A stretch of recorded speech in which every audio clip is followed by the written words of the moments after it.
अच्छा एक बात बताओ, भागवत के अंदर कितने श्लोक हैं? कितने बताओ? तुमने 3-3 यज्ञ कर ले, हम लाख रुपया उड़ाओ, तुम यही बता दो कितने खते तुम्हारे बताओ। ना भाई नहीं ना भाई बताई बताई 18,000। अच्छा 18,000 से पहले कितने श्लोक थे? जब उत्पत्ति हुई भागवत की उससे पहले 4 श्लोक थे, 4 मुख्य भूमि, 4 श्लोक। अब वो 4 श्लोकों की भूमि कैसी थी? ब्रह्मा जी ने वो 4 श्लोक नारद जी को दिए। नारद जी के घर में न्याय ना हो तो उनके घर में न्याय हो जाए, समझ लो। नारद देवतन में, अपन में नहीं। जिसके घर में देवताओं में लड़ाई ना हो, नारद मुनि सबसे टॉप पे लड़ाई करवाएंगे। और जिसको भगवान की प्राप्ति होना हो, और अगर उसको भगवान की प्राप्ति से पहले नारद जी के दर्शन हो गए, समझ लो भगवान मिलने ही वाले। बेनारद जी ऐसा नहीं तुम्हारे गांव में हो को नारद ना हो, तुमको भगवान मिल भी वाए। तो नारद मुनि को ब्रह्मा जी ने वो 4 श्लोक दिए, और वही 4 श्लोक ब्रह्मा जी ने श्री वेदव्यास जी महाराज को दिए। और उन्हीं 4 श्लोकों को वेदव्यास जी महाराज ने व्याख्या करते करते 18,000 श्लोकों में बद्ध कर दिया। और देखो साहब एक बात और आप लोग निश्चित रूप से मान लो, भागवत यथा सागर। क्या है भागवत? यथा सागर। आप किसी सागर में जाइए, किसी तालाब में जाइए, किसी नदी में जाइए, किसी जगह पर आप जाइए। अच्छा आप बताइए, नदी में से एक बाल्टी अगर आप पानी निकाल लेंगे तो क्या नदी का मान हट जाएगा? क्या नदी का बहाव धीरे हो जाएगा? भागवत भी यथा का सागर है। यथा महांति भूतानि, महान है भागवत। और भागवत महापुराण है, भागवत सागर है। और समझिए भागवत जिसको मंजिल ना मिले उसको मंजिल भागवत पहुंचाती है।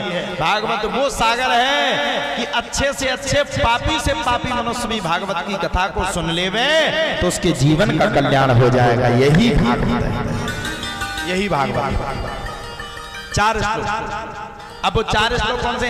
यहाँ तक की वर्णन ये भी किया जाता है, भागवत महापुराण में ये भी कहा गया है, जिसके घर में सुख ना हो, जिसके घर में शांति ना हो, जिसके घर में यश ना हो, जो दलितता से घिर रहा हो, बिल्कुल सब लोग सुन लें, इस बात को नोटिस कर लें और ये उपाय आप लोग कर लीजिए। बिल्कुल आपको कहीं जाने की जरूरत नहीं, आपका काम निश्चित होगा। जिसके घर में यश ना हो, जिसके घर में धन की प्राप्ति ना हो पा रही है, और जिसके घर में बराबर कलह चलता हो, उसको कुछ नहीं करना है। मात्र भागवत के 4 श्लोक हम गा करके बोल रहे हैं। आप हमारे YouTube चैनल में से 4 श्लोक प्रतिदिन निकालिए और सुबह से बैठ करके इन 4 श्लोकों को अपने घर में लगा दीजिए आप। हमारी गारंटी है एक बार में ये 4 श्लोक मात्र 2 मिनट में पूरे हो जाते हैं। यानी कि 2 मिनट में ये 4 श्लोक पूरे हो गए, यानी कि 2 मिनट में तुमने एक भागवत महापुराण की कथा सुनने का फल तुम्हें मिलेगा। और अगर ये तुमने प्रतिदिन अपने घर में किया तो समझ लो तुम्हारे घर में धन की भी कोई कमी नहीं रहेगी, यश की भी कोई कमी नहीं रहेगी, और घर में जो एक कलह मचता है वो कलह भी तुम्हारा दूर हो जाएगा। सुनिए साहब वो 4 श्लोक कौन से हैं? अहमेवा शमेवाग्रे नान्यदियस्य सत्परम् पश्चादहं यदि तच्च योग शिष्येत सूक्ष्महम् यथा महान्ति भूतानि भूतेषु चावचेष्वनु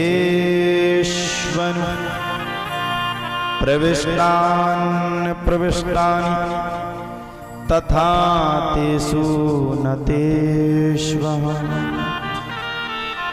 तथा तेषु न तेष्वहम् ऋतेर्थं यत् प्रतीयेत ना प्रतीयेत चात्मनि तद विद्यादात्मनो माया यथा भासो यथा तमः। ये होगा 3 श्लोक। एक और श्लोक सुनिए। एतावदेव जिज्ञास्यम् तत्तो जिज्ञासुनात्मनः अन्यव्यतिरेकाभ्याम् यद् स्यात् सर्वत्र सर्वदा। ये 4 श्लोक है, मात्र 4 श्लोक। और इन 4 श्लोकों को आप अपने घर पे लगा दीजिए। हमने आपसे कहा कि आपके काम निश्चित ये 3 काम बन जाएंगे।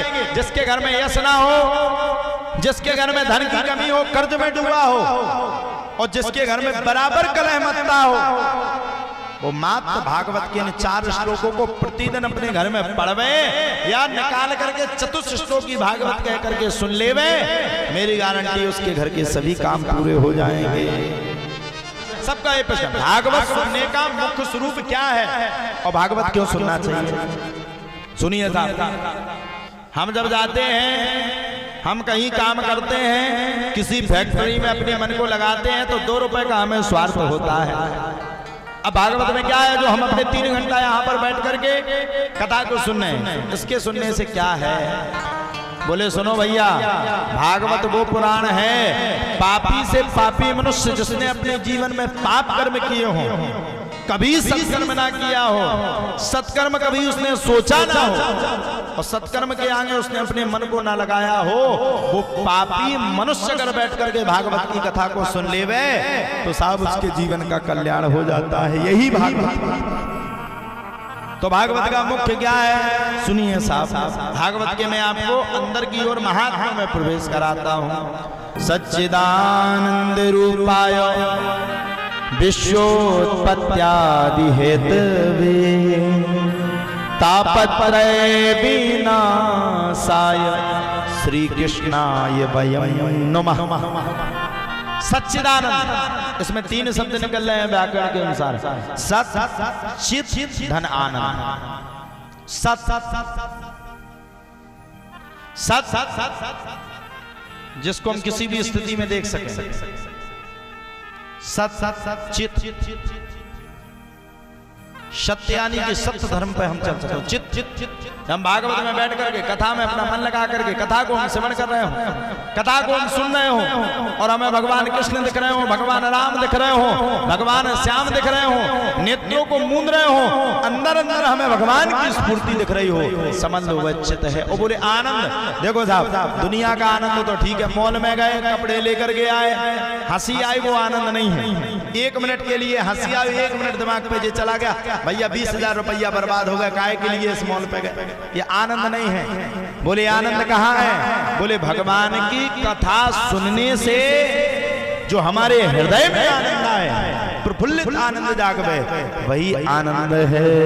बोलो सच्चिदानंद भगवान की जय। विश्वोत्पत्त्यादि हेतवे, बताइए साहब, विश्व की उत्पत्ति किसने की? विश्व की उत्पत्ति स्वयं भगवान ने की। अच्छा, पालन कौन करता? बोले भगवान। ये 3 देव हैं, ब्रह्मा, विष्णु और महेश। अच्छा, आप लोग बताइए, तीनों देवताओं का क्या काम है? ब्रह्मा जी का काम क्या है बताइए? ब्रह्मा जी का काम है सृष्टि में जितना भी ये क्रम घट रहा है, सृष्टि की रचना, सृष्टि में कैसा भविष्य होगा, सृष्टि में कैसा कैसा कार्यक्रम होगा, ये ब्रह्मा जी ने पहले लिख करके रख दिया। और भगवान विष्णु पालन कौन करते? बोले भगवान विष्णु। और देखो भैया, हमारे भूत भावन भूत पावन भोले बाबा का तो ये कोई काम है, या तो उनसे प्रेम से तुम भोलेनाथ कह दो तो काम चल जाए, और भोले बाबा से ज्यादा माताओं की कोई सुनता नहीं। इतनी माताएं किसी और देवता को सुनाने तो देवता प्रकट होकर के 30 नेत्र नहीं, पूरे 17-18 नेत्र खोल करके फ्री कर दे।